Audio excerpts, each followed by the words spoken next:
We had a great thread on our message board, and I forget who posted it, so I do apologize. I'll look it up as you guys are talking. But basically, what do you want to see in the first 6 games of this season that will make you more confident that Michigan is a contender in the national picture here?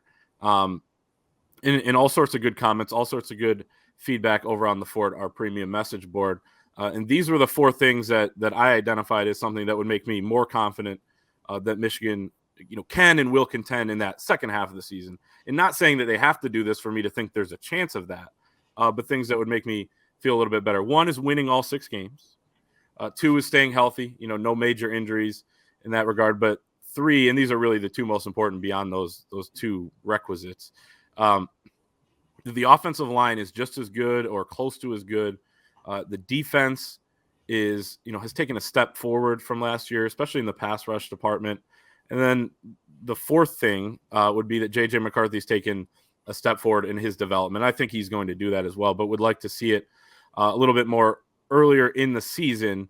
But those would be the things I would identify. And then I would go into that second half thinking, okay, I think this Michigan team is going to be right there at the end. And again, you could still see some question marks there and believe that they're going to work things out, because that Michigan team last year at the Maryland game was not the same one that took the field at Ohio State 2 years ago when they almost lost to Rutgers, or they go and win by 3 points at Nebraska. That wasn't the same team that ran all over Ohio State. You're going to progress and improve throughout the season, find your identity. So, none of this is to say that that's not going to be the case, even if we don't see some big time improvement in these areas. But what do you guys have to say to that? What do you want to see in that first half of the season to lead you believe that, or lead you to be more confident that this is going to be a national contender? Yeah, I think you summed it up. Stop the run, obviously, and all the cliche stuff. But the offensive line one's a good one. I responded to that question, just said 6 wins. I don't care how they get them. When you're going to Nebraska and Minnesota, I think are both those teams in the first 6 games. Yeah, it'll be games 5 and 6. Yep. Yeah, so just win on the road. It's harder than people think, and it's they're so much better than them, and and people are saying the same thing about Penn State. I don't think if people haven't been to Penn State and seen that crowd and how hard it is to communicate there and stuff like that, don't really understand, I think, how hard it is to work there, even if you have a better team. Excuse me. So that to me is number 1. Number 2, the passing game a little bit better, at least for the playoffs, right? Because we've seen that Ohio State gave Georgia a better game than I think Michigan would have, and I think it's because of their passing game. We will never know, because Michigan laid an egg against TCU, but I think that they need a little bit more dynamic passing game. So they don't have that number 1 receiver again, like a Mario Manningham, a Braylon Edwards, Anthony Carter, guys like that. And if you don't, then you are going to be relying on your Colston Loveland's, your tight ends a little bit more. I think A.J. Barner is going to surprise some people too. I think this kid's going to be really good.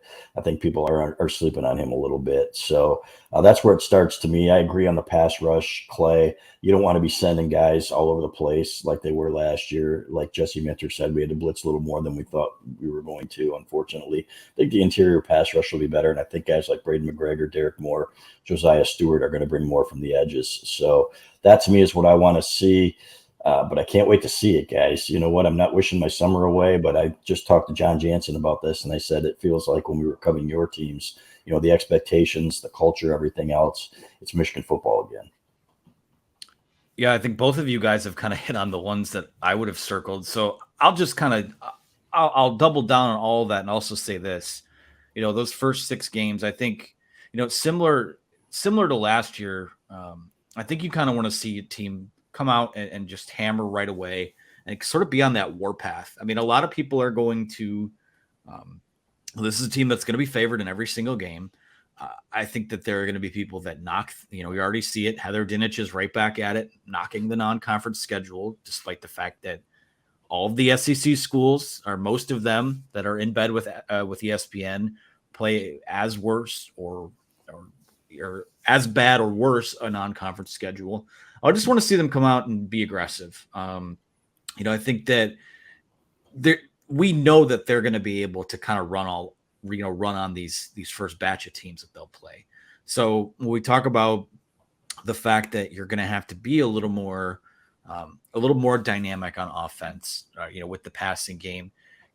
Don't be afraid to not win a game by 40 points. Maybe win it by 31 points instead by, giving those guys the work they need to round this into form. Because I think your mentality being what it is, where you want to control line of scrimmage, run the football, that's not ever going away. But I think that just becomes all the more dangerous if you can do the other stuff well too. So honing in on the details, there actually was quite a bit of juice for those non-conference games because there was still a quarterback battle going on. I mean, I think you could kind of feel that the intensity was high, right out of the gate. And, there's less of those storylines this year, but you want to see a team that's hungry, that's not, resting on what it's done the last 2 seasons.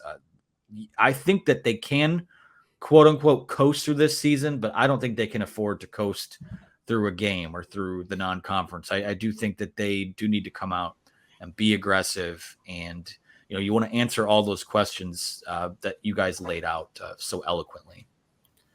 Yeah. In that first point too, the just winning all 6, as CB, you kind of alluded to as well. Like, it's not going to be the easiest thing in the world. The non-conference games are easy, but as Anthony, you mentioned, I mean, Heather Dinich fails to recognize that the SEC plays 8 conference games. They all play FCS teams, so it's not that big of a deal. And 2, you have Rutgers at home. You should take care of that. Although Rutgers has spooked them a little bit, whether it was leading at halftime last year or nearly winning at the Big House in 2021 against a team that ended up winning the Big Ten championship. But you get out of that. But then those 2 road games, you get out of those first 6 games and you move on to the rest of your schedule, which lightens up a little bit in the middle there. Then I think you feel really good about this team, regardless of kind of how they do it. Like, I think one of those 2 games, I've said this in the past, on the road against Minnesota and Nebraska will be fairly close. And I'm fine with that. Like, as long as they get out in, with a win there. So I don't think, I wouldn't take anything away from this team if they win those first 6, any which way. Yeah. And Heather, do your homework, quit being an SEC shill. Okay. It's getting old, you know what? And it just, I'm tired of hearing that narrative. So there you have it. Bam. Lay the hammer down. Heather, come on the podcast. We'd love to chat with you. Yeah. Yeah.